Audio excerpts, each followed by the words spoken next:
Buenas noches.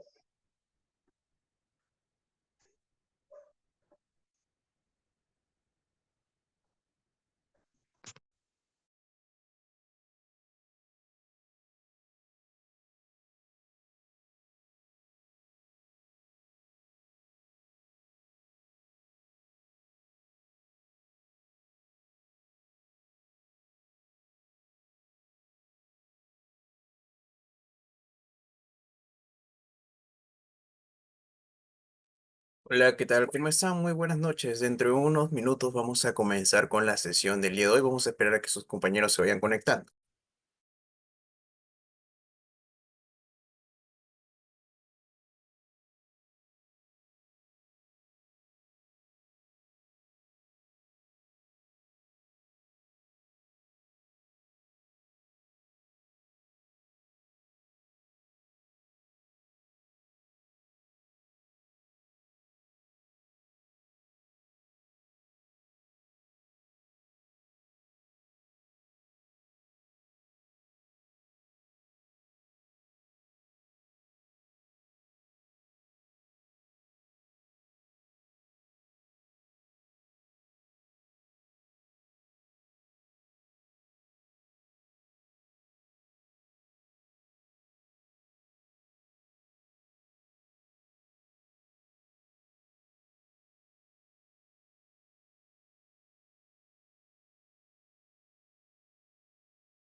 Hola, ¿qué tal? ¿Cómo están, chicos? Muy buenas noches. Es un gusto poder saludar a cada uno de ustedes. Quien les habla es el licenciado Eduardo López para poder ayudarlos en las consultas o dudas que puedan tener.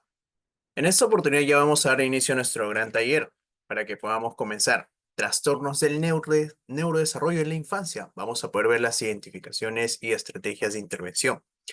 Bueno, chicos, como les comento, este taller es de manera gratuita para que tanto ustedes como sus colegas, compañeros que deseen poder invitar puedan participar y aprender de la mano de nuestro querido especialista. Comentarles que en esta oportunidad las clases son tres fechas, el día 14, es decir, hoy, el día jueves 16, perdón, miércoles 16 y el día viernes 18, que son tres sesiones correspondientes a esta sesión, a este taller para que puedan aprender. Así que es muy importante que puedan tener su recordatorio en todo momento y así poder ingresar a clases. En esta oportunidad quiero poder presentarnos. Nosotros somos Latam Capacitaciones. Somos una institución educativa que brinda educación y formación integral en nuestros diplomados de calidad a profesionales, tanto en el rubro educativo como psicológico, en toda Latinoamérica, chicos. Así que nosotros estamos encargados de poder hacer capacitaciones con estos diplomados y especializaciones a todo profesional que quiera poder capacitarse en estos temas específicos. Les invito a que nos puedan seguir en nuestras páginas oficiales de Facebook como Capacitaciones Latam, para que así puedan conocernos más de nosotros, puedan conocer nuestros otros talleres que estamos llevando a cabo y mucha información valiosa que sé que a ustedes les va a encantar. En esta oportunidad hemos habilitado tres nuevos programas, tres nuevos diplomados de 10 meses en esta oportunidad. Conllevamos el de terapia ocupacional, método Montessori y terapia del lenguaje. Programas educativos en los cuales ustedes pueden participar sin ningún inconveniente. Y así desean los detalles, me pueden escribir de manera interna para poder ayudarlos. Comentarles que este taller, como algunos de otros talleres más, están a cargo de mi persona, así que me pueden escribir al 934-929-370, número oficial de la institución, para que pueda ayudarlos en las dudas o consultas que puedan tener. Quiero volver a invitarles a que nos puedan seguir en nuestras páginas de Facebook y TikTok como Capacitaciones Latam Oficial para que así puedan aprender más cosas. Ahora, vamos a poder conocer ahora a nuestro querido especialista, el magíster Jesús Martínez, que como pueden ver en su hoja profesional, en su hoja de vida, una amplia experiencia profesional y laboral que puede llevar. Y él va a estar a cargo de poder brindarles todos sus conocimientos. Así que chicos, espero que tomen nota, saquen su apunte para que puedan, ¿no? Anotar todos los consejos que él especialista les va a poder brindar.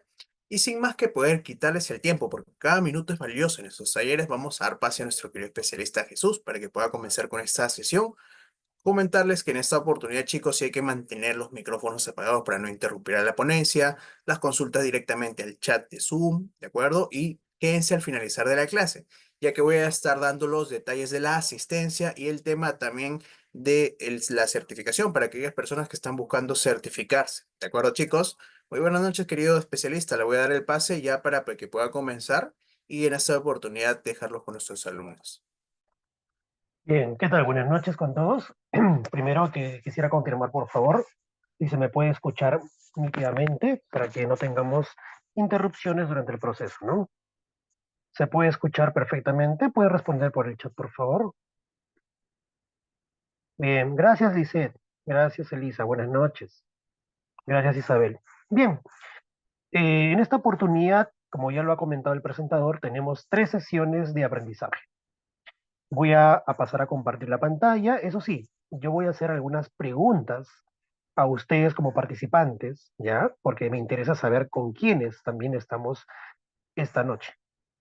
Como ya mencionó el presentador, yo soy psicólogo, pero tengo una segunda especialidad en neuropsicología. Entonces, vamos a hacer que este tema sea algo dinámico, que no solamente sea unilateral, sino que también ustedes puedan realizar algunas consultas al final, pero si hay algunas respuestas que me gustaría que lo puedan escribir por el chat o alguna pregunta que esté por ahí también lo pueden hacer por el chat, no hay problema, vamos a tomar en cuenta todas, pero en este momento yo requiero saber con qué tipo de profesionales estoy contando actualmente. Todos psicólogos, somos docentes o somos quizás de algún otro campo especializado. Y si tenemos o no tenemos experiencia con este tipo de población.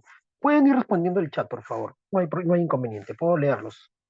Van a haber algunos momentos en que voy a dejar de compartir pantalla para poder leer los comentarios de ustedes. Somos psicólogos, docentes, terapeutas, auxiliares en educación, muy bien, gracias Dalia. psicólogas, muy bien. Ujú. Bien, les contaré un poco, ¿no? Yo soy un psicólogo de Perú. Muy bien, Alex, pediatra. Excelente. Y pues los años de experiencia que he tenido, pues han sido muy buenos, por así decirlo, en colegios, ¿no? Un gran campo para poder estudiar a niños con trastornos del neurodesarrollo son tanto los colegios regulares como colegios especiales, independientemente de dónde ustedes se hayan tenido experiencia, ¿no? Isabel, tenemos una fisioterapeuta, ya, docente de nivel inicial, como Nancy. Bien, gracias por sus respuestas. Voy a empezar a compartir la pantalla para que también podamos ya empezar de manera puntual y terminemos también de manera puntual porque agradecemos que ustedes se den un tiempo para poder capacitarse. A ver, me confirman por favor si ya se puede ver la pantalla completa para poder dar inicio a esta presentación. Ujú. Bien, gracias Nancy. Bien, entonces, este taller lo hemos denominado los trastornos de neurodesarrollo en la infancia, identificación y estrategias de intervención. Esta es nuestra primera sesión el 14 de octubre del presente año. Bien. He dividido este taller en tres sesiones, como ya comentó el presentador, y la temática de cada una de ellas va a consistir en lo siguiente. La primera sesión, que es el día de hoy, vamos a hablar sobre lo que es el neurodesarrollo y los trastornos del neurodesarrollo. Vamos a conocer algunos conceptos básicos, quizás iremos adelantando algunos temas o algunos términos de sesiones posteriores, pero para que ustedes también vayan acercándose poco a poco a lo que vamos a trabajar en estos talleres. En la segunda sesión, a desarrollarse el 16 de octubre, ya vamos a ir con un objetivo específico, que es aprender a identificar estos trastornos del neurodesarrollo y el proceso de evaluación. Para realizar un adecuado proceso de intervención es importante desarrollar un adecuado proceso de evaluación. Estoy seguro que muchos de ustedes han recibido informes de diferentes especialistas, ¿no? Y es probable que los resultados no los hayan convencido. O es probable que los informes de especialistas que les hayan llegado a sus consultorios o trabajo particulares no tienen los objetivos o las recomendaciones terapéuticas adecuadas para que ustedes puedan realizar una adecuada intervención, ya sea que ésta sea clínica o educativa. La tercera sesión consiste netamente en las estrategias de intervención clínica y educativa, porque como bien ustedes han referido, trabajan en colegios, trabajan de manera particular en consultorios, trabajan en clínicas, policlínicos, hospitales especializados probablemente. Ahora, comprendo también que no todos somos de Perú, que quizás todos somos de diferentes países. Me gustaría saber de qué países o qué países, ¿no? O personas de qué países o nacionalidad nos están acompañando también, porque la realidad es que hay diferente forma de poder evaluar, diferentes instrumentos, herramientas con las que podemos contar en nuestros países, porque tenemos aún algo que tenemos que trabajar continuamente a nivel latinoamericano, que son los aspectos de los baremos, ¿no? Baremos de las pruebas, que muchas veces vienen de editoriales españolas, mexicanas o argentinas, y que a nivel local quizás muchas de ellas pues son o parten de investigaciones a nivel nacional en cada uno de los países de ustedes, o sea, o han visto en la necesidad de poder crear instrumentos. Pero generalmente los instrumentos que se utilizan y que vamos a ver en una segunda sesión suelen utilizarse más de editoriales españolas y mexicanas, ¿no? Bien, bueno, solamente tengo respuesta de Nancy que me comenta que es de Perú. Bien, gracias Nancy. Entonces, en la tercera sesión vamos a ver netamente estrategias de intervención. Bien, una gran pregunta. ¿A qué nos enfrentamos como docentes y como terapeutas. Llega un niño a consulta, llega un niño al aula, y ese niño o niña o adolescente llega al aula y a tu consulta privada con un historial de aprendizaje, si lo queremos ver desde un aspecto netamente conductual, con un historial de aprendizaje. Pero también llega con una familia que puede tener un carácter funcional o puede ser de características disfuncionales. Puede ser que haya tenido una gran estimulación a nivel sociocultural, o podemos encontrarnos con un niño que no ha tenido mucha estimulación del entorno. Y por ello, pues se hace un poco complicado el acceso al aprendizaje. O pueden llegar niños con diagnósticos o sin diagnósticos o enfermedades crónicas, ¿no? Entonces, ¿a qué se enfrenta el docente y el terapeuta? Podemos encontrar entonces que algunos niños llegan con alteraciones visuales en diferente grado o nivel de afectación. Podemos tener estudiantes que pueden llegar con una hipoacusia y otras dificultades más, o tener trastornos endocrinos nutricionales que pueden camuflar ciertos trastornos. Tenemos niños que por el uso excesivo de pantallas pueden tener trastornos del sueño. Podemos tener niños que tienen enfermedades crónicas, como lo había comentado, o disfunciones socioambientales, llamaríamosle así, un fuerte impacto emocional o bajo ambiente sociocultural o estimulación de ello. Puede llegar a los estudiantes con prematuridad, y recordemos que no es el único factor, pero puede haber evidencias de que este factor de prematuridad puede generar problemas, perdón, diagnósticos de TDAH o algún problema sensorial. Posiblemente le haya llegado a usted un estudiante con TDAH, un estudiante que tiene un trastorno específico del aprendizaje que no es igual que un problema general de aprendizaje. Puede haberle llegado un estudiante con un trastorno específico del desarrollo del lenguaje. Puede haber llegado un estudiante que tiene una capacidad intelectual en desventaja en comparación con otros de sus compañeros. O te ha llegado un niño que tiene un diagnóstico de trastorno espectro autista, o tiene microcefalia o macrocefalia o epilepsias o convulsiones, o que ya presenta un trastorno psiquiátrico. Es esta población a la cual se enfrentan los terapeutas y docentes, ya sea que usted tenga una, un trabajo en la modalidad de educación básica regular o educación básica especial, que es como se clasifica en el Perú. En otros países creo que tiene otra denominación. Sí, Nancy, el TDAH es el trastorno por déficit de atención y hiperactividad, solo que este es un artículo español y parecer que la denominación es diferente, pero en sí es lo mismo, ¿sí? TDAH no es TDAH, no.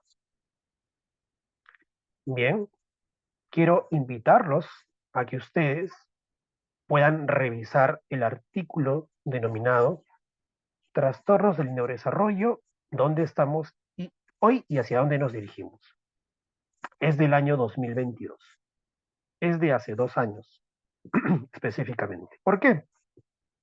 En este artículo, los autores López y Forster mencionan una serie de características, hay un poco de historial sobre la terminología, pero también hay este cuadro importantísimo. Tenemos, desde la óptica del DSM-5, texto revisado DSM-5, dependiendo de cuál utilicen ustedes en sus países. Aquí en Perú todavía se hace uso del CIE-10. No sé si en algún otro país ya se estará haciendo uso de la CIE-11, pero en Perú, en la parte de salud pública, todavía utilizamos el CIE-10. Y específicamente desde el DSM-5 tenemos que los trastornos del neurodesarrollo más estudiados son el TDAH, el trastorno espectro autista, la discapacidad intelectual, los trastornos de comunicación, los trastornos motores y los trastornos de aprendizaje. Pero todos se caracterizan por lo siguiente. Si Se caracterizan porque hay una alteración en el neurodesarrollo, es decir, en el desarrollo del sistema nervioso central. Inician en edad temprana o tienen un inicio precoz, pero que conforme la persona se va desarrollando, adolescencia o adultez va mitigando cierta sintomatología. Son estables en el tiempo. Tienen una alto porcentaje de heredabilidad y la causa suele ser multifactorial. Y también puede haber cierta comorbilidad entre ellos. Y dependiendo de la sintomatología, ya sea que ésta sea nuclear o secundaria, afectará algunos componentes emocionales, conductuales, sociales, el aprendizaje, comunicación, motor o la salud física. Por ejemplo, en el caso del trastorno del espectro autista, los dominios o áreas que más afecta son las relaciones sociales, la comunicación y las conductas funcionales. En el caso de discapacidad intelectual, podrás encontrar que hay una mayor afectación de más dominios. En los trastornos motores puedes encontrar que el principal foco de preocupación son las dificultades motoras, gruesas, ¿no? Etcétera. Entonces, cada trastorno del neurodesarrollo tiene de por sí una afectación primaria y una afectación secundaria. Por ejemplo, el TDAH. La afectación primaria y que ustedes pueden encontrar como sintomatología nuclear en el DSM-5 texto revisado es que hay una deficiencia en la atención y dificultades correspondientes con la hiperactividad y o impulsividad. Son dos principales síntomas nucleares. Pero fuera de ello, ¿qué otros problemas podría provocar a un niño o adolescente que tiene, un adulto que tiene una condición de este tipo o el diagnóstico? Pues el niño con TDAH tiene falta de autocontrol. ¿Y eso qué implica? Implica que de adulto podría tener o generarse alguna adicción por no tener una autorregulación adecuada de la conducta, porque no hay un adecuado control inhibitorio. Entonces, vamos a eso. Hay ciertos síntomas que podrán ser principales y otros nucleares o añadidos. Los niños con TDAH, no todos, pero un gran porcentaje, suelen ser aislados por sus compañeros, porque no respetan turnos, porque no saben jugar de manera adecuada, son bruscos o toscos para jugar con otros niños, no comparten. Entonces los niños lo que hacen es aislarlo o de simplemente no juguemos con él. Eso no te lo dice el DSM-5, pero es una realidad, existe. Y muchos de ellos tienen deserción escolar. No todos, pero un porcentaje. O generalmente por las características que tienen, pues cambian de colegio cada año. Y eso no genera estabilidad y por lo tanto ya afecta al nivel de funcionamiento del niño, de la familia y a nivel comunitario también. Entonces vamos al hecho de que una de las principales características para poder mencionar que un niño tiene trastorno del neurodesarrollo es una afectación en el nivel de funcionamiento, a nivel social, a nivel de aprendizaje y a nivel laboral, si hablamos de un adulto. Sí, Nancy, no existe que el TDAH y el TEA sean iguales. Comparten la categoría de trastornos del neurodesarrollo, pero cada uno tiene una particularidad. Y, como bien ya deben saber algunos de ustedes, no existen dos niños con TEA de la misma magnitud. No existen dos niños con trastorno por déficit de atención y hiperactividad iguales. Van a haber ciertas diferencias particulares en cada uno de ellos. Entonces, los invito a poder revisar este pequeño artículo que de hecho los va a llenar con mucha información y estoy de acuerdo en que vamos a poder iniciar con buen pie leyendo este artículo para que puedan entender un poco más de lo que voy a compartir durante estos 3 días. ¿Cómo se desarrolla el cerebro?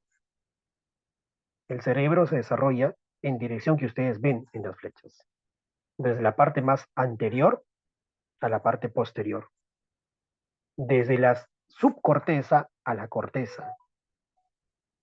Hay muchas redes neurales. El cerebro no funciona por secciones. El cerebro funciona como un todo.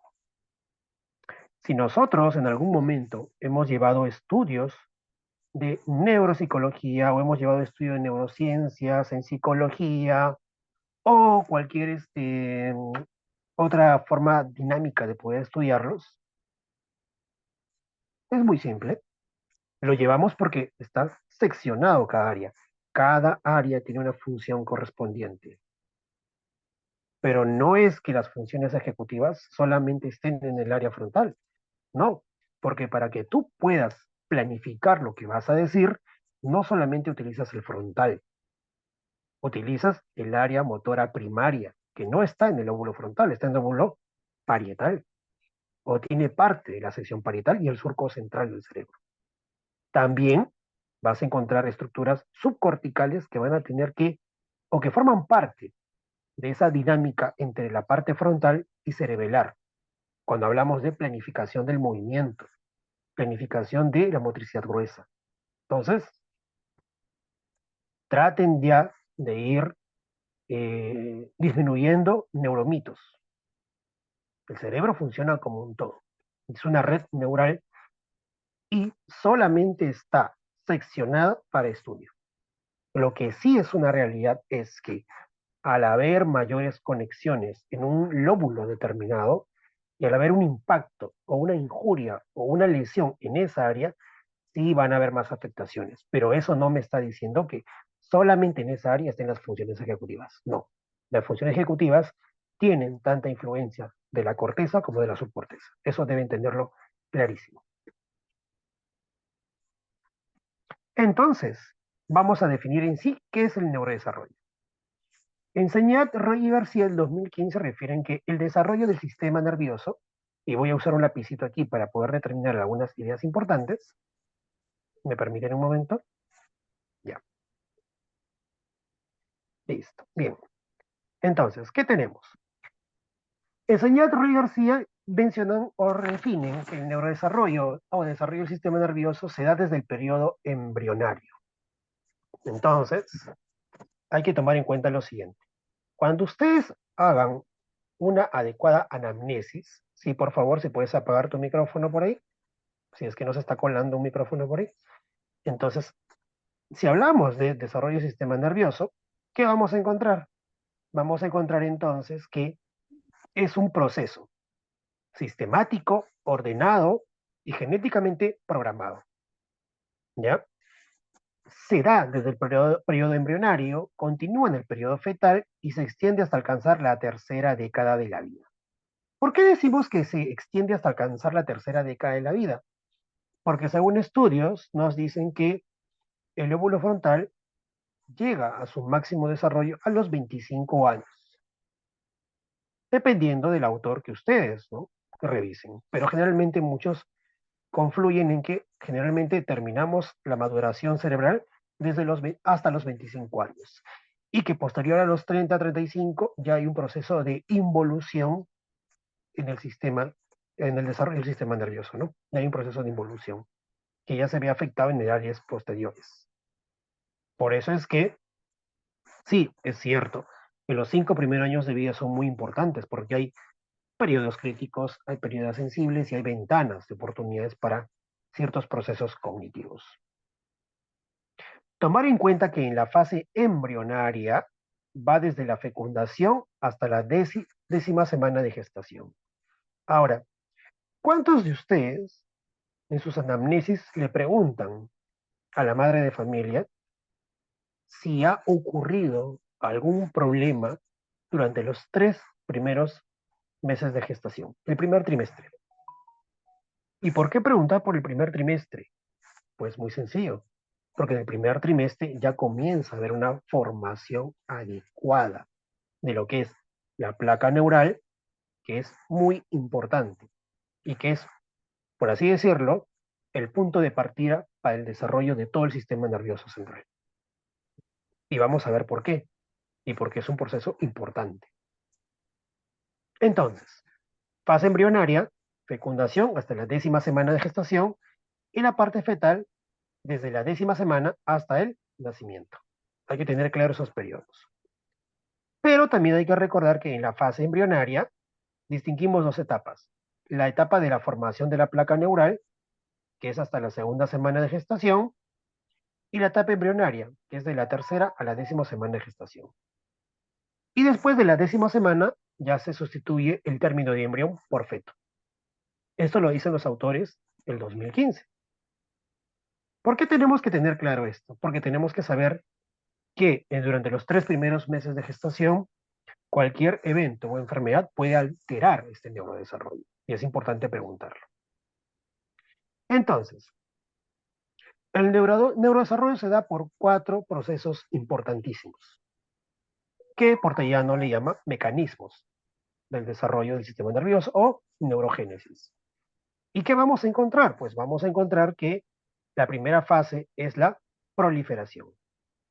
Esta proliferación tiene que ver con un incremento de las células nerviosas. La primera célula se llama neuroblasto. El neuroblasto va a pasar por diferentes etapas para dar paso a las neuronas. Pero no solamente hay una formación de neuronas, que le llamamos neurogénesis, sino también va desarrollándose las glías.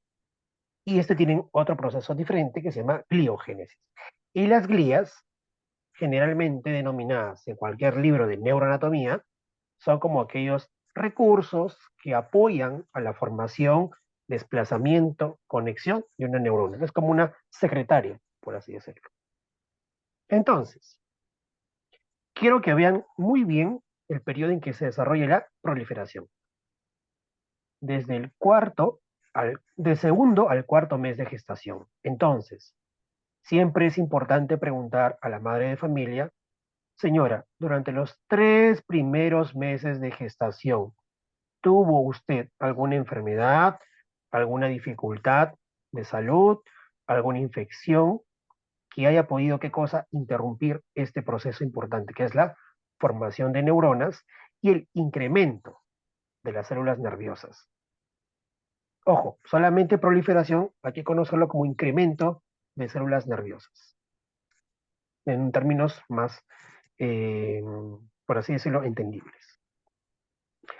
Luego de la proliferación hay otro proceso importante. El otro proceso importante tiene la denominación, voy a dejar de compartir aquí pantalla, perdón, el lapicito, ya. Y luego viene otro proceso importante, que es la migración. Es decir, ya genéticamente tenemos la cantidad de neuronas necesarias. ¿Por qué? ¿Qué pasa si tenemos más allá de la cantidad de neuronas que deberíamos requerir? Probablemente desarrolles una macrocefalia.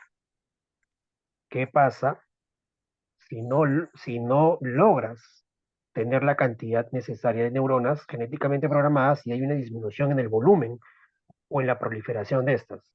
Probablemente tengas una microcefalia. Y la macrocefalia y la microcefalia también son trastornos del neurodesarrollo, independientemente de las que nosotros conozcamos y más investigadas en el DSM-5 como el TDAH. La macrocefalia y la microcefalia también son pues trastornos del neurodesarrollo. Un niño que tiene síndrome de alcoholismo fetal también es un niño que tiene un trastorno del neurodesarrollo. ¿Ya? Entonces vayamos más allá del DSM-5. Entonces, conocimos que la migración es un proceso que ya obviamente abarca unos meses de gestación. Luego viene la parte de la migración, es decir, aquellas células que ya están dentro de la formación se desplazan hacia las paredes ventriculares. ¿Cuáles son las paredes ventriculares? Lo vamos a ver después. Es decir, las células se van desplazando. Ojo, solamente desplazamiento, nada más. No estamos viendo a dónde van, no estamos viendo en qué área van a terminar, no, solamente desplazamientos. ¿Y hacia dónde se desplazan? Se desplazan hacia los lugares donde van a quedarse y van a formar conexiones. Ya sea que esta sea la parte cerebral o la corteza o la subcorteza. ¿Y por qué se desplazan? Se desplazan por las glías. ¿Y qué glías? Las glías radiales, que son los que van a apoyar al desplazamiento de esta neurona. Y este proceso se da entre el tercero y quinto mes de gestación. Entonces, señora, usted del tercer al quinto mes de gestación, ¿tuvo algún problema de salud? ¿Tuvo algún problema? ¿Tuvo alguna dificultad? ¿Alguna infección viral? ¿Toxoplasmosis? Que probablemente haya interrumpido este proceso de migración. Ya, entonces vamos viendo que es importante hacer preguntas esenciales en la anamnesis. Luego de la proliferación y luego de la migración viene el tercer mecanismo, que es la diferenciación. Entendiéndose diferenciación que las células nerviosas alcanzaron su lugar definitivo y modifican su forma adaptándose al lugar y la función que realizarán. Como bien sabemos, tenemos células que son sensitivas, células que son motoras y neuronas que son sensitivas, motoras y de asociación. Tenemos tres tipos. Entonces, estas células que ya se desplazaron por un proceso de migración llegan a un lugar definitivo, corteza, subcorteza, y se adaptan para generar una función determinada. Y es aquí donde comienza el proceso de sinaptogénesis. Es decir, ya comienzan a conectarse en función, perdón, ya comienzan a conectarse de acuerdo a la función que van a cumplir. Y esta se da desde el quinto mes de gestación hasta la etapa postnatal. Es la que más tiempo abarca y requiere para asegurarnos tener un adecuado neurodesarrollo. Entonces, si hay una proliferación, una migración, pasamos a una diferenciación. Ya recordemos que el neurogénesis es el proceso por el cual se forman las neuronas. Y la gliogénesis o glicogénesis, dependiendo del texto, dará place al desarrollo de las glías, ¿no? Que son acompañantes de las neuronas en todo este proceso. Luego del proceso de proliferación, migración y diferenciación, llega un cuarto mecanismo. Este cuarto mecanismo tiene la denominación, a ver un momentito, de la muerte celular programada o la apoptosis. Aquí quiero que tomemos en cuenta diferenciar los dos términos que a veces en algunos libros se suelen confundir. El término de apoptosis es diferente al de necrosis. No es igual. Ambos son muerte de neuronas, pero vamos a ver la diferencia. La muerte celular programada es algo genético. Es decir, esta muerte celular programada hace que tú tengas la cantidad de neuronas necesarias para tu buen funcionamiento. Entonces, ¿cómo se define? Es una destrucción celular y de conexiones, pero que son necesarias para un buen funcionamiento del sistema nervioso central y se da en la etapa embrionaria, no en la etapa fetal, en la etapa embrionaria. Recordemos los tiempos.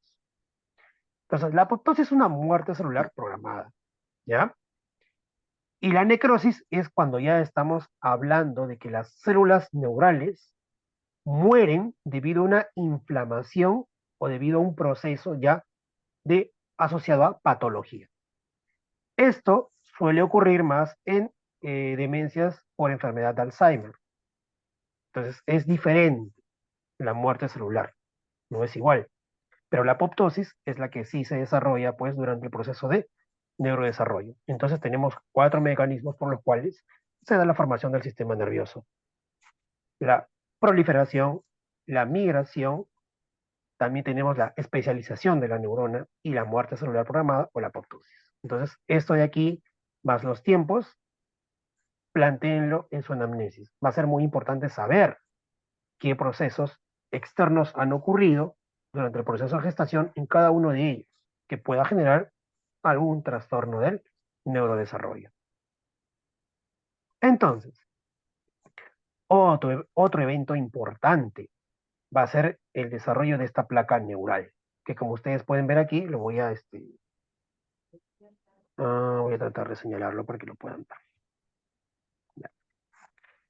Esta placa neural, esto de aquí, que esta es la notocorda que va a dar paso al desarrollo de lo que es el sistema nervioso propiamente periférico, ¿no?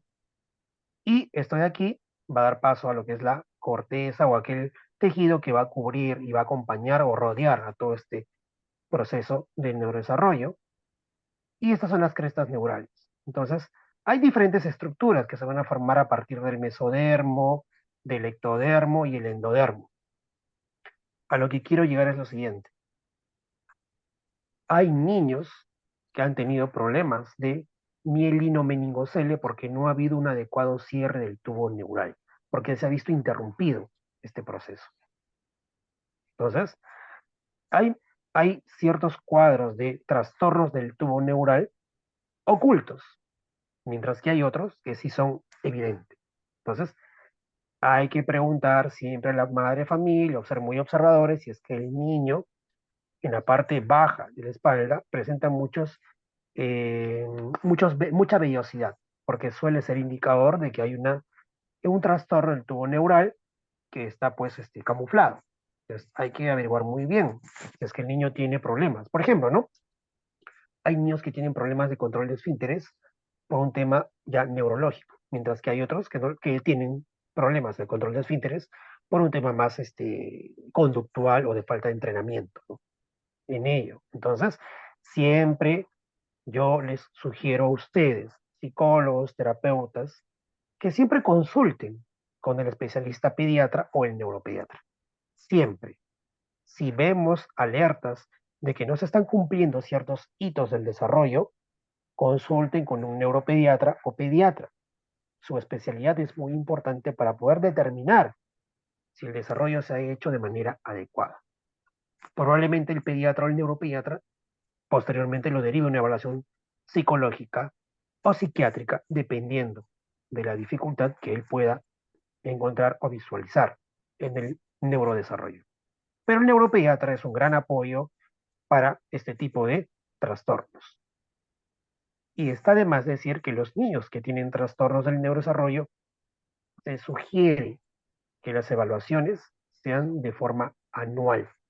Siempre hay que hacer un seguimiento para poder visualizar el proceso de evolución posterior a intervenciones terapéuticas, ya sea clínicas o educativas. Porque es importante ver los avances de cada niño o adolescente que pase por un proceso de intervención. Y también porque a la familia eso le genera qué cosa? Le genera pues confianza en los procedimientos y eso hace que haya más adherencia al tratamiento y confianza por parte de la familia y los especialistas. Porque muchos de estos niños suelen ser derivados a muchos servicios y las familias a veces no tienen todo pues el factor económico para poder realizar todas las terapias. Entonces habrá que hacer una jerarquización para ver cuál poder atender como prioridad. Entonces, luego que se ha formado la notocorda y la placa y el tubo neural, pues este pliegue va a formar segmentos, pisículas se le llaman, y cada una de ellas va a dar pase a diferentes estructuras del sistema nervioso. ¿Se acuerdan ustedes cuando las neuronas estaban migrando a las paredes? Ya, justamente van a migrar a estas paredes, a los hemisferios cerebrales, al tálamo, al mesencéfalo, a la protuberancia cerebelo o bulbo raquídeo, y van a formar, propiamente dicho, después una especialización. Porque las neuronas que están en el tálamo tienen una función, las que están en la protuberancia tienen otra función, y así, y los que están en la médula espinal, partiendo sustancia gris o blanca, también tienen una especialización. Entonces, es un todo. Solamente estudiamos el sistema nervioso o la corteza o el cerebro, lo estudiamos por secciones, pero es un todo. Funciona como un todo, es un mecanismo de redes neurales. Entonces, ¿qué tenemos que conocer también? Que ya un cerebro formado tiene áreas primarias, áreas secundarias y áreas terciarias. Las áreas terciarias son áreas asociativas, es decir, ya tienen un mayor funcionamiento más complejo, es síntesis de información. Las áreas primarias, como ustedes pueden ver aquí localizadas, están más conectadas con estructuras subcorticales. Tenemos una área primaria motora, un área primaria auditiva, tenemos un área primaria visual. A ver, ese micrófono, por favor. Ya lo silencié. Bien. Entonces tenemos áreas primarias, secundarias y las áreas de asociación. Por ejemplo, en el lóbulo parietal tenemos un área primaria motora. Tenemos un área, en el temporal tenemos un área primaria auditiva. En el occipital tenemos un área primaria visual. Y también tenemos áreas secundarias, ya sea en la parte parietal, temporal, temporooccipital también. Entonces, muchas de ellas tienen diferentes funciones, como ustedes pueden ver aquí. Pero lo que me interesa más es que sepan que el cerebro o la corteza tiene diferentes áreas corticales que están ligadas a, una, recibir información. Las áreas primarias reciben información. Las áreas secundarias ya le generan una función y las áreas terciarias son asociaciones y relaciones entre estas áreas primarias y secundarias. ¿Para qué cosa? Para ya formar un proceso más especializado. Eso debe tenerlo claro. Y aquí les presento, pues justamente, aquí, las dos áreas de asociación muy importantes, aunque algunos mencionan una tercera, ¿no? La primera es la área de asociación prefrontal, la otra es la área de asociación parieto-occipitotemporal o parieto-temporoccipital, y otra es la área de asociación límbica, que está por debajo. Entonces aquí ustedes pueden ver que hay motora primaria, somática primaria, suplementaria premotora, somática secundaria, visual primaria, visual secundaria, que es lo mismo que vimos en el otro esquema, pero aquí está más seccionado para que ustedes puedan ver que todo funciona como un mecanismo. Hay redes neurales entre la asociación prefrontal y la parte cerebelar también, y así sucesivamente. Entonces, el cerebro funciona como un todo. El mito de que solamente utilizamos el 10% del cerebro es un neuromito. El tema de estilos de aprendizaje es un neuromito. La diferenciación entre hemisferio izquierdo y derecho es un neuromito. Entonces, les recomiendo que lean sobre neuromitos para que podamos de alguna u otra manera actualizarlos y tener mayor comprensión de lo que vamos a estudiar, que es neurodesarrollo. Asimismo, este cerebro, dependiendo de cómo lo quieras estudiar, va a tener pues secciones. La parte dorsal, la parte ventral, la parte rostral y la parte caudal. El cerebro se desarrolla desde lo caudal, desde lo ventral a lo dorsal y desde lo caudal a lo rostral. Por eso es que las funciones ejecutivas son las últimas en desarrollarse. ¿Ya? Podemos hacer cortes, que es lo que hace pues las tomografías o las técnicas de neuroimagen. Se puede hacer cortes transversales, sagitales, coronales, que en una resonancia magnética o en otros estudios, pues permiten ver cómo se desarrollan ciertos procesos o, caso contrario, encontrar las lesiones en algún sentido o en algún lado, posiblemente. Pero eso es un tema importante conocerlo, pero con apoyo de un neurólogo o un especialista en neuropediatra. Bien, entonces, si ya conocemos qué son los trastornos del neurodesarrollo, perdón, ya conocemos sobre neurodesarrollo, podemos saber entonces qué son los trastornos del neurodesarrollo.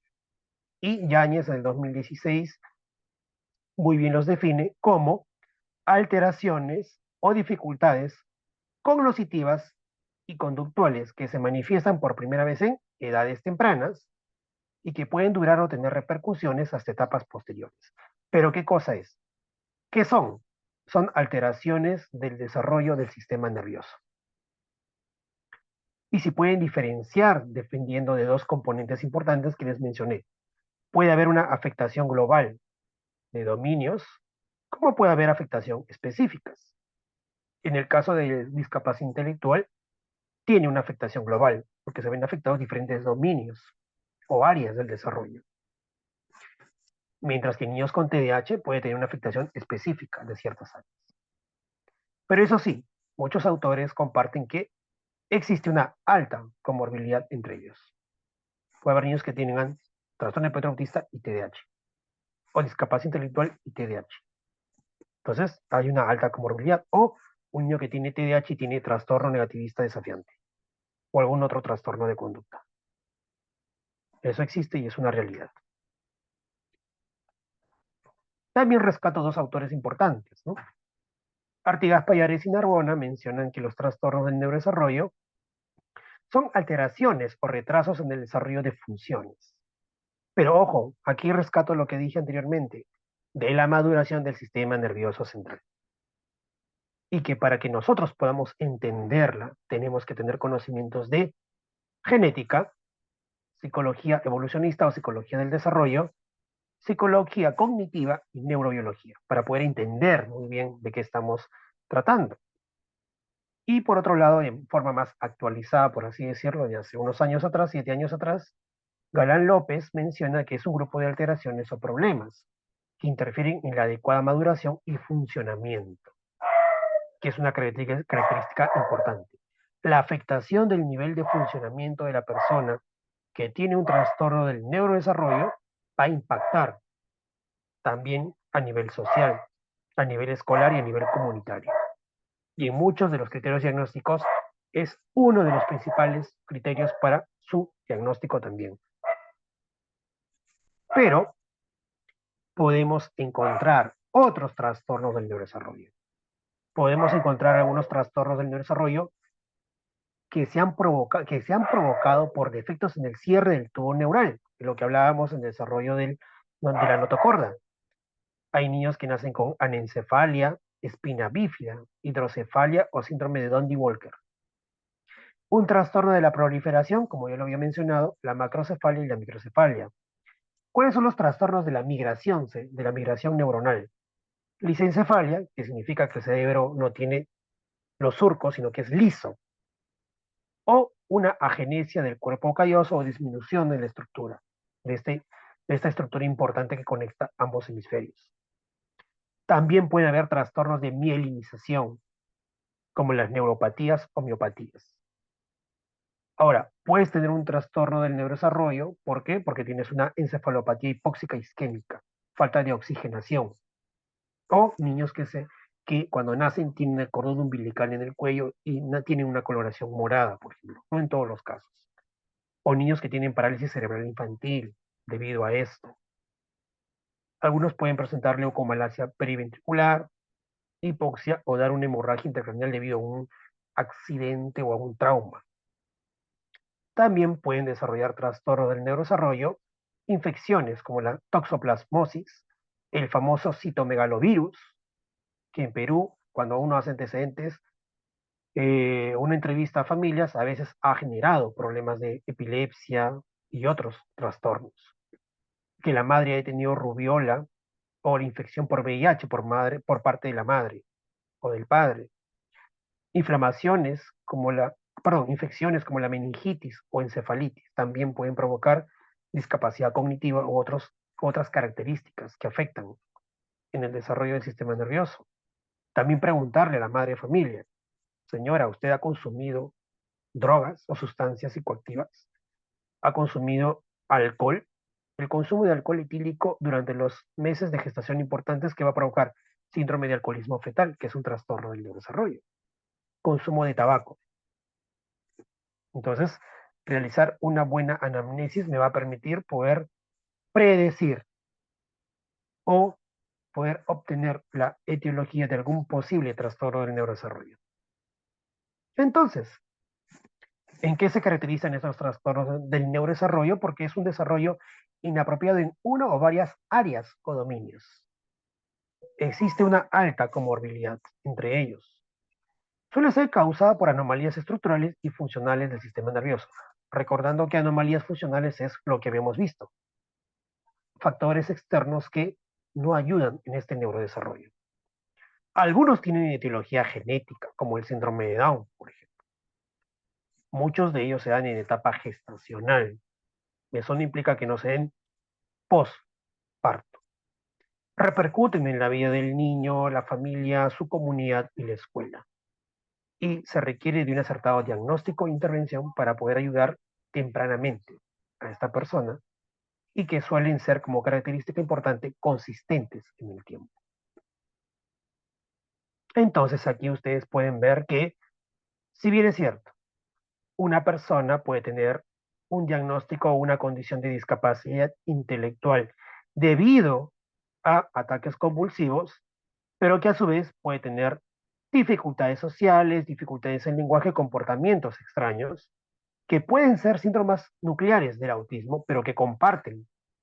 Y también puede tener problemas de sueño, problemas de ánimo, ansiedad y otros trastornos más.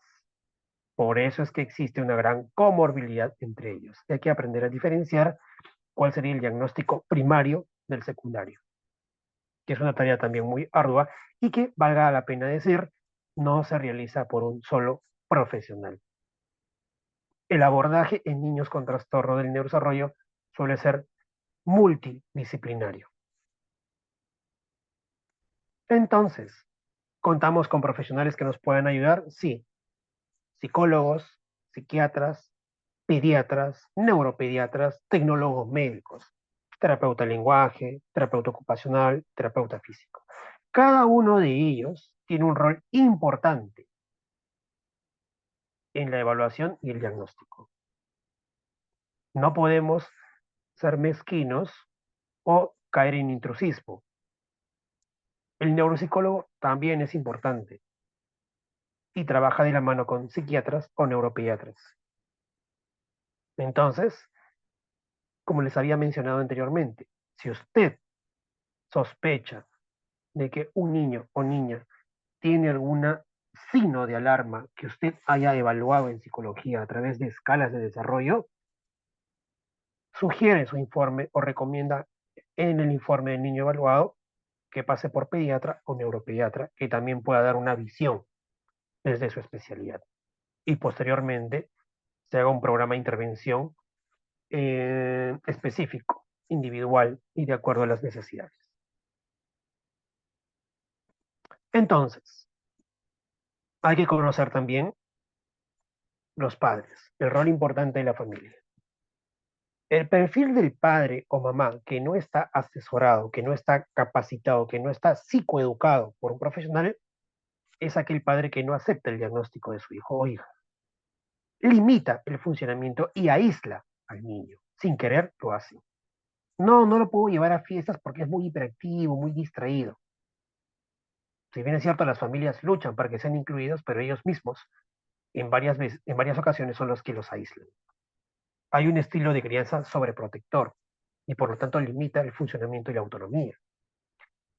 No puedo ir a la actuación de mi niñito que va a un colegio especial porque tengo que ir a la actuación de su otro hermano, que no tiene ningún problema. Colocan por debajo a este pequeño en comparación con otros hermanos. No estimulan ni facilitan oportunidades de aprendizaje, porque como no está concientizado ni sensibilizado, lo ve como que no, no es un problema, ya hablará después, ya caminará después. Y hay un nulo o poco compromiso con los profesionales que ejercen la intervención. Pierde la paciencia, grita, agrede físicamente y en muchos casos violencia física contra este menor. A diferencia del padre o madre que está capacitado, el papá o mamá que está capacitado acepta el diagnóstico por más duro que pueda hacer, pero trabaja en función de las necesidades de su hijo, sin importarle mucho la etiqueta. Recordemos que los diagnósticos son formas de poder comunicarnos con otros profesionales, pero la persona que estás atendiendo es un niño o niña y tiene un nombre. Los padres de estos niños que están concientizados, psicoeducados, brindan oportunidades de aprendizaje, se preocupan por seguir las recomendaciones, se preocupan por imprimir las fichas que les envías de manera personalizada, estimula continuamente a su hijo usando su entorno inmediato, naturalista, hace participar socialmente a su hijo a pesar de sus dificultades y tiene apoyo de la familia, abuelitos, tíos o tías. Conoce y emplea estrategias para modificar conductas en vez de usar ciertos correctivos que pueden agredir y violentar psicológicamente y físicamente al menor. Se informa, lee, pregunta y cuestiona a los profesionales que trabajan con sus hijos. No porque quiere incomodar, sino porque quiere información, quiere ayudar a su pequeño. Entonces, pueden seguir las diferentes páginas. Bueno, pueden seguir la página que estoy mencionando para que puedan darse más información de las capacitaciones que se están brindando. Bueno, tenemos un tiempo para las preguntas que ustedes deseen realizar, por favor. Eso sí, pueden escribir sus preguntas en el chat para poder ser contestadas. Espero que hoy haya sido un tema de inicio interesante para todos ustedes y que les ayude a buscar información. Bien, tenemos algunas preguntas entonces en el chat. O por el contrario, ha sido todo muy claro y los he invitado a que ustedes puedan leer e investigar un poco más de lo que vamos a hablar en estos días o en esta semana. ¿Algunas preguntas?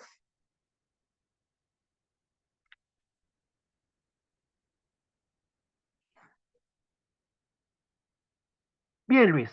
La primera pregunta. ¿Es posible saber a qué corresponde un trastorno dependiendo de la etapa del desarrollo que fue afectada? Sí, Luis. Por eso es que en la diapositiva que les he mostrado hay un pequeño cuadrito.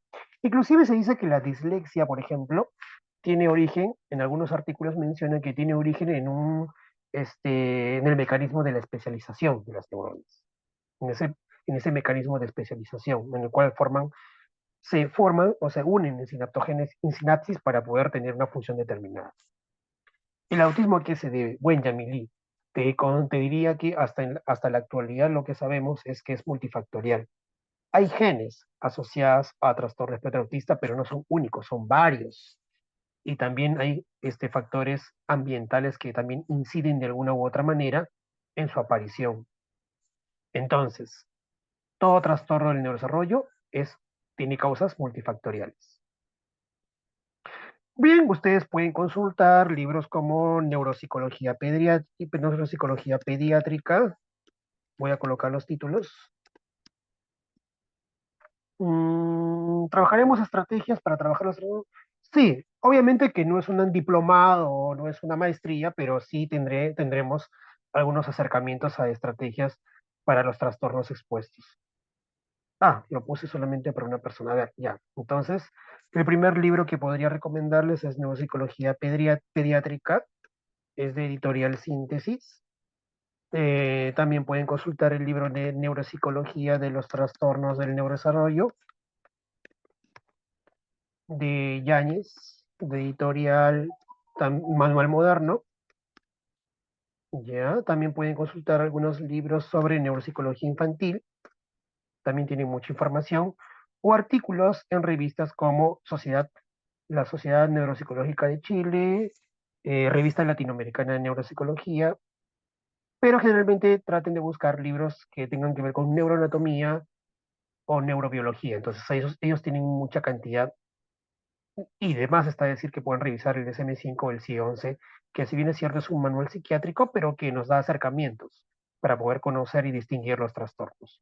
No porque tengamos que tomarlos como una biblia, pero sí para poder tener un conocimiento adecuado y poder determinar, diferenciar entre las condiciones que como ustedes han percibido, pues hay una alta comorbilidad entre ellos. Bien, ¿alguna otra pregunta? Ah, Carmen, ¿desde qué edad se puede diagnosticar el autismo?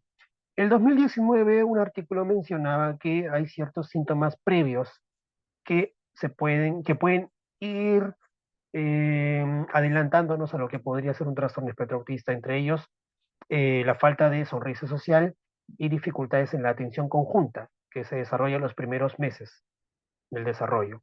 Entonces, un niño que tiene dificultades para la atención conjunta y a los 3 meses no tiene un desarrollo adecuado en lo que es la sonrisa social, pues ya estaría dándonos algunos indicadores tempranos para poder intervenir y prevenir más que todo la afectación de los síntomas del trastorno espectro autista. Pero lo ideal no es esperar hasta que tenga 5 años o 6 años. Ya a los 3 años, si es que usted es un profesional que conoce sobre psicología evolutiva, va a poder determinar que algo no está yendo bien y por lo tanto poder decir a la familia que consulte con un neuropediatra para no hacer perder tiempo a la familia ni al niño, porque el factor tiempo es muy importante. ¿Quién puede dar el diagnóstico? Como te vuelvo a comentar, el diagnóstico es multidisciplinario. El neuropediatra puede darnos un primer acercamiento. El neuropediatra te va a solicitar evaluaciones psicológicas, neuropsicológicas, y si hay algún problema relacionado a conducta muy disfuncional, como autolesiones ya iremos consultando con un psiquiatra infantil también. ¿Alguna otras consultas? Alex, sí. En algunos artículos se mencionan que hay cierta relación entre el microbioma intestinal y el autismo y TDAH y otros diagnósticos, pero suelen ser casos muy aislados, no suele ser una generalidad, ¿no? También he escuchado que hay cierta conexión entre el nervio vago y el sistema nervioso, perdón, el nervio vago y el estómago, ¿no? O la microbioma intestinal también. Hay estudios, pero hasta el momento no suelen ser concluyentes. Suelen ser explicativos en ciertos casos, pero no en todos. Siguiente pregunta.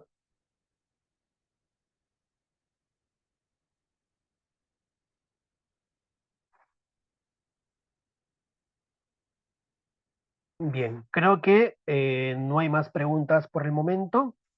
Doy pase al presentador para que pueda dar unas palabras de cierre final y así ya nos estaríamos viendo el día miércoles. Buenas noches. ¿Qué sugiere para poder mejorar la condición TH? Bueno, Ronald, lo importante es la educación de la familia. La familia trabaja 24, vive 24 horas con el niño. Usted solamente lo ve 45 minutos en su consulta privada. Entonces, educar a la familia, entrenar a la familia es es tu mano derecha para poder trabajar mejor con él. Bien, doy paso entonces al anfitrión para que pueda dar unas palabras de cierre finales. Hola, hola, ¿qué tal? ¿Cómo están, chicos? Un gusto volver a saludarlos nuevamente. Espero que hayan disfrutado de esta primera clase de la mano de nuestro querido magíster, que como pueden haber escuchado, tiene muchos conocimientos, ha podido explicar bien los temas, ha podido resolver las consultas que tienen ustedes de manera regular. Entonces, agradecer bastante su participación y también el tiempo que nos está ofreciendo nuestro querido especialista para poder compartir estas 3 sesiones. Comentarles que aún quedan 2 sesiones correspondientes. Esta ha sido la primera clase. Así que no se preocupen.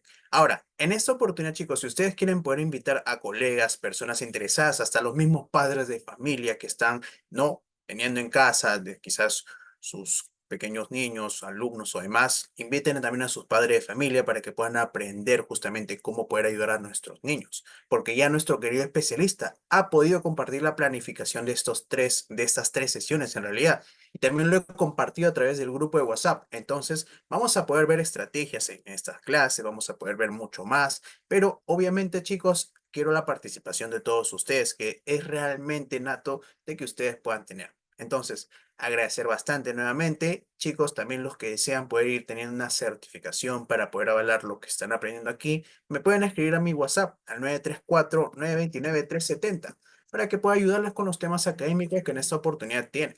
¿De acuerdo? Que además de ello, también en el grupo de WhatsApp estaré compartiendo el tema de los detalles de la certificación y que pueden ir adquiriendo, ¿de acuerdo? Entonces, en esta oportunidad también voy a estar compartiendo ahora mismo, mejor dicho, el tema de la asistencia, ¿correcto?